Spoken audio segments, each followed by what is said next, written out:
नमस्कार, मी पंजाब डक. आज आहे 11 जून 2026. महाराष्ट्रातल्या शेतकऱ्याला एक अंदाज देणार आहे. कारण की राज्यामध्ये काय झालं, मान्सून बऱ्याच म्हणजे दाखल झाला, पण ते काय झालं काही जिल्ह्यातच झाला. म्हणजे सांगली जिल्हा, सोलापूर जिल्हा, त्याच्यानंतर सातारा, कोल्हापूर ह्या पट्ट्यामध्ये इकडं बीडच्या काही भागापर्यंत आला. पण त्याच्यानंतर ते तिथं स्थिरावला. त्याच्यानंतर त्या मान्सूननं पूर्ण प्रगती केलीच नाही.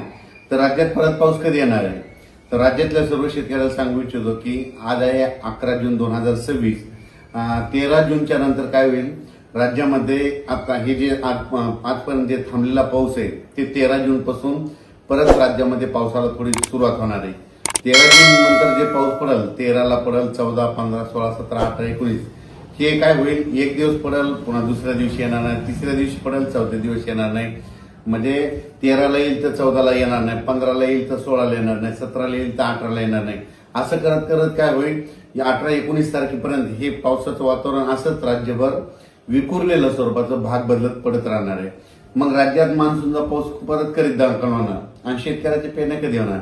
तर राज्यातल्या सर्व शेतकऱ्याला सांगू इच्छितो की मी पहिल्यापासूनच म्हटलं होतं की यावर्षी 3 टप्प्यामध्ये पेरण्या होणार. एक टप्पा राहील 7 ते 14 जूनचा.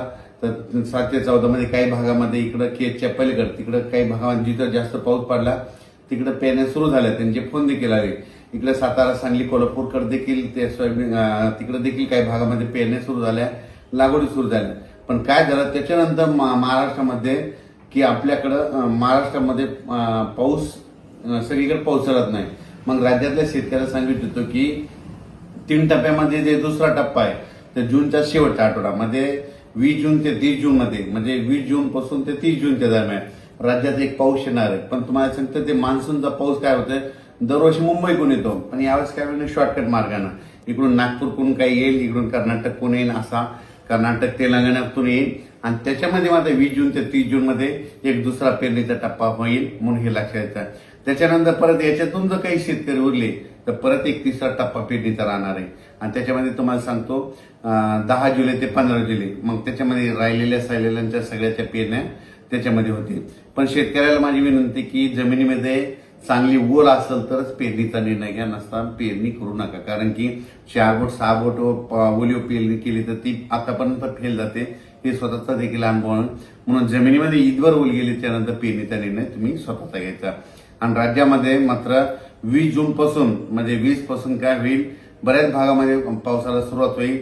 मग ते मान्सूनचाच पाऊस असेल. 20च्या नंतर ते 21, 22, 23 जसं जसं ते जूनच्या शेवटच्या आठवडा येईल तसं मग काही भागामध्ये बऱ्याच ठिकाणी मान्सून दाखल होईल आणि त्याच्यामध्ये देखील एक पेरण्या होतील. आणि त्याच्यामधून जर काही शेतकरी उरले तर 10 जुलै ते 15 जुलैमध्ये पेरण्या होतील, म्हणून हे लक्षात घ्यायचं.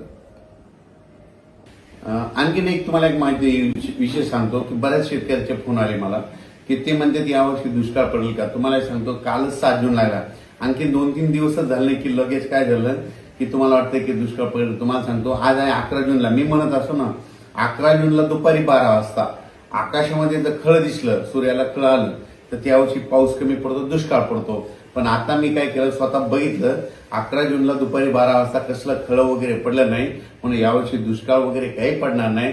पेरण्या होणार आहेत, फक्त काय होणार आहे जूनच्या शेवटच्या आठवड्यात होणार आहे, म्हणजे 3 टप्प्यामध्ये होणार आहे. एक आता 7 ते 14 मध्ये काही भागाच्या सुरू होतील तर ते बऱ्याच ठिकाणी चालू झाल्या. पण त्याच्यानंतर जे दुसरा टप्पा होईल ते 20 जून ते 30 जून मध्ये होईल आणि त्याच्यामधून 7 जुलै ते 14 जुलैच्या दरम्यान तिसरा एक टप्पा राहील, म्हणून हे लक्षात येतं. पण राज्यातल्या सर्व शेतकऱ्यांची पेरणी होणार आहे, घाबरून जाण्याचं कारण नाही.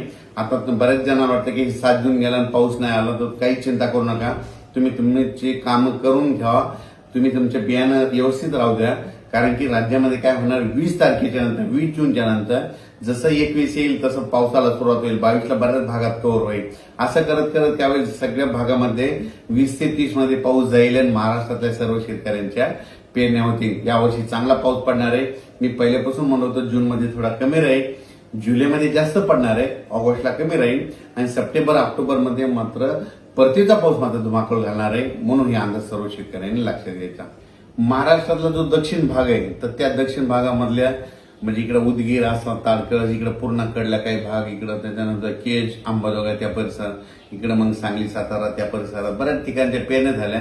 पण आणखीन बऱ्याच पेरण्या जवळपास सगळ्याच शेतकऱ्याच्या राहिल्या. उगाच थोडेफार प्रमाणात दक्षिण महाराष्ट्राकडे पाऊस थोडा दाखल झाला आणि त्याच्यानंतर मोसमी पाऊस थांबला. त्याच्यानंतर आता काय होईल, ह्या 13 तारखेपासून बऱ्याच भागामध्ये पाऊस पडेल, ते पण सगळीकडे पडणार आहे. सर्वात महत्वाचं नंतर सगळ्याला तर आशा आहे की आमच्या सगळ्या गावाला पाऊस यावा.